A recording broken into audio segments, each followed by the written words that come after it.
Ооруп жаткан адамга барып, ал акыбалын сурап, зыярат кылуунун адеп тартиби.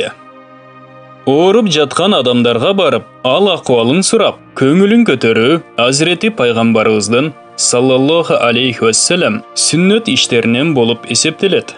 Тууган туушкандар, кошуна колоң, жоро жолдоштор менен жылуу мамиледе болуу, алардын жакындарынан ооруп калгандар болсо, аларга барып зыярат кылуу ислам дининде өзгөчө мааниге ээ. Азирети пайгамбарыбыз саллаллаху алейхи вассалам мындай деген: мусулмандын мусулманга болгон 5 акысы бар.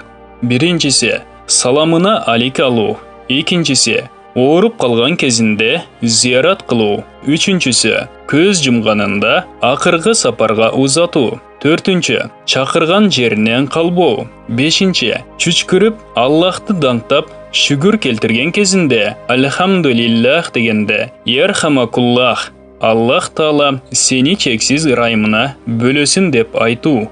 Пайгамбарыбыз саллаллаху алейхи вассалам дагы бир хадисинде ооруп жаткан адамга барып, ал абалын сурагыла, курсагы ач адамды тойгузгула, туткунга түшкөн адамды бошоткула деген.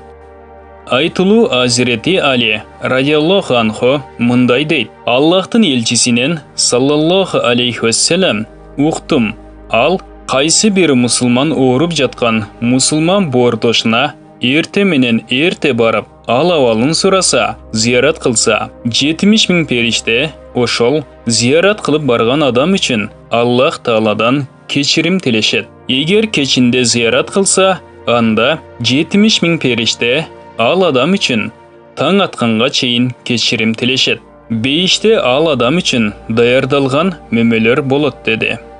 Ал эми сүйүктүү пайгамбарыбыздын саллаллаху алейхи вассалам кол алдында 10 жыл жашаган Азирети Анас бин Малик радиаллаху анху Аллах элчисинин саллаллаху алейхи вассалам мындай дегенин айтат: кимде ким ооруп жаткан адамга зыяратка барып, анын жанында көңүлүн көтөрүп 1 саат олтурса, Аллах Таала ага көз ачып жумганчалыкта Аллахка баш көтөрүлбөгөн, күнөө жасалбаган, Аллахтын ыраазычылыгы үчүн өткөрүлгөн 1000 жылдык өмүрдүн сообун берет.